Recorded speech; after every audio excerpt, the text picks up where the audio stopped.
सत्संग जी बड़े प्यार और सत्कार से कहना जी। धन निरंकारी सत्संग जी दास आप लोगों के सामने एक छोटी सी कहानी रख रहा है। आशा है प्रवान कीजिएगा। सत्संग जी आज का कहानी का शीर्षक है नहीं चाहिए पंख।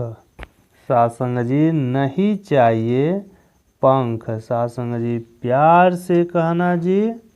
धन निरंकारी सत्संग जी कालू कुत्ता जंगल के दूसरे छोर से अपना शिकार ढूंढकर लौट ही रहा था कि उसकी नज़र आकाश की ओर गई।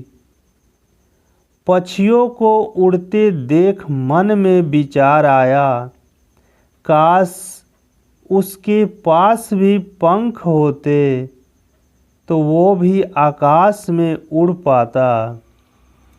सत्संग जी कालू ने भोजन किया और एक पेड़ की छाया में सो गया। कालू को जल्दी ही नींद आ गई। सत्संग जी कालू का सपना आया कि सपने में उसे पंख मिल चुके थे।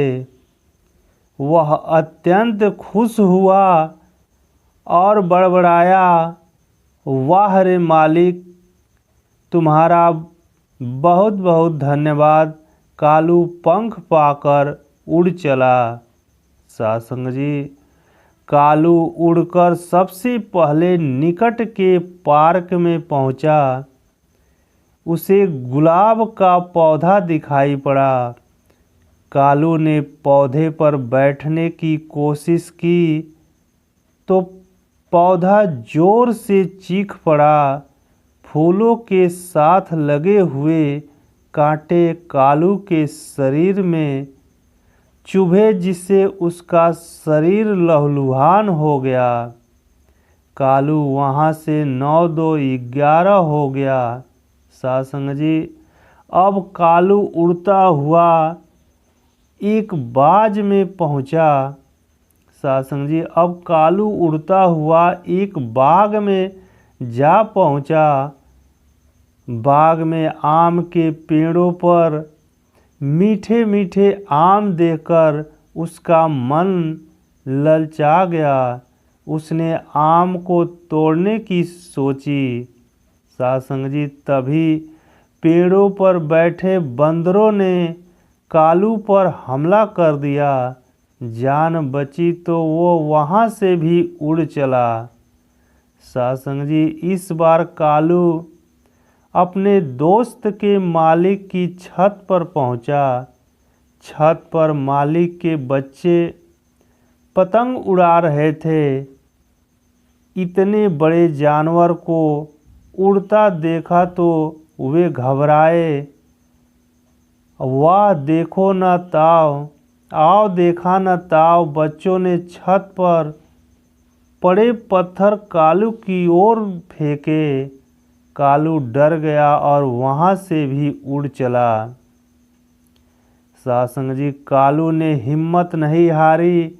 इस बार कालू ने आसमान में उड़ान भरी।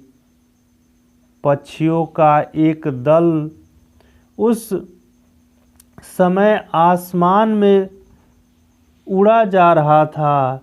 पक्षियों की नज़र कालू पर पड़ी तो पक्षी कालू का पीछा करने लगे।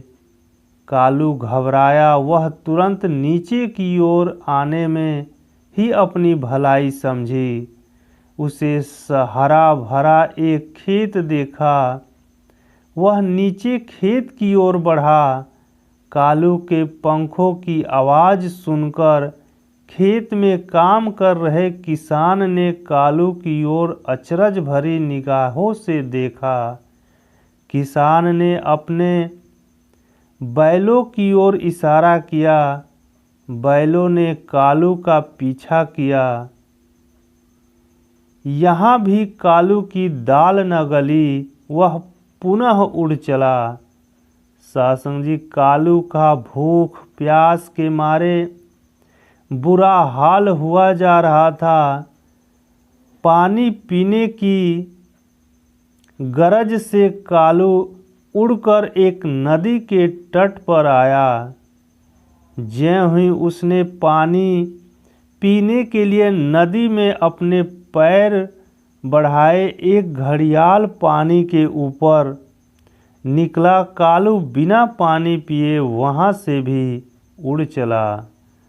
सासंग जी, उड़ते उड़ते कालू थक चुका था।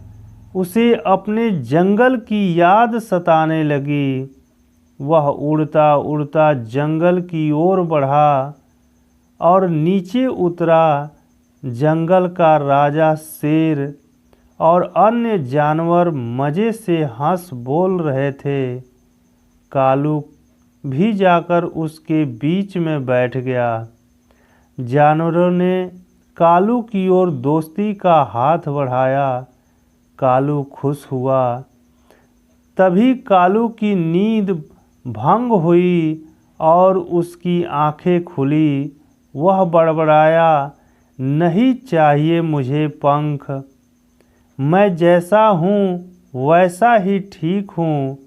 कालू की माँ भी पास में ही लेटी थी। आवाज़ सुनकर बोली, क्या नहीं चाहिए बेटे। कालू ने माँ को सारी बातें बताई। दोनों खिलखिलाकर हंसने लगे। माँ बोली, दूसरों से होड़ करना ठीक नहीं होता। हाँ माँ, कालू ने कहा। सासंग जी, ये था कहानी का शीर्षक, नहीं चाहिए पंख। सासंग जी बड़े प्यार और सत्कार से कान्हा जी धान निरंकार। सासंग जी, अंत में दास संपूर्ण अवतार वाणी कुछ पद रख रहा है, आशा है प्रवान कीजिए। सासंग जी, सारी धरती घूम ले चाहें, लंबी उम्र बिताए जा। सासंग जी, सारी धरती घूम ले चाहें, लंबी उम्र बिताए जा। काबे तीरथ काशी जाकर मलमल खूब नहाए जा। सासंग जी, काबे तीरथ काशी जाकर मलमल खूब नहाए जा। जीते जी तू कष्ट उठाकर जान अपनी कुर्बान कर। जीते जी तू कष्ट उठाकर जान अपनी कुर्बान कर। तन तेरा जो खाए दरिंदे, सासंग, तन तेरा जो खाए दरिंदे, अपने रक्त का दान कर। न्यौली कर्म कमा के चाहे, आसन लाख लाख बदलता जा। साधन संयम, सासंग जी, साधन संयम कर कर कर लाखों रस्ते लाख बदलता जा।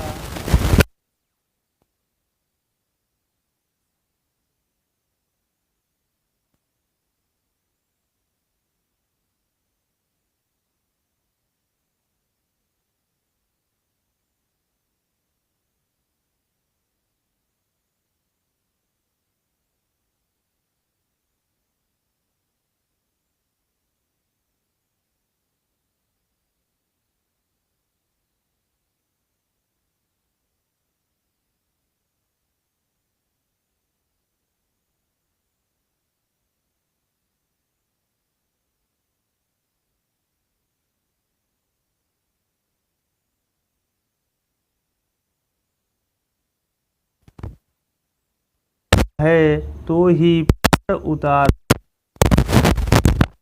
संग जी से का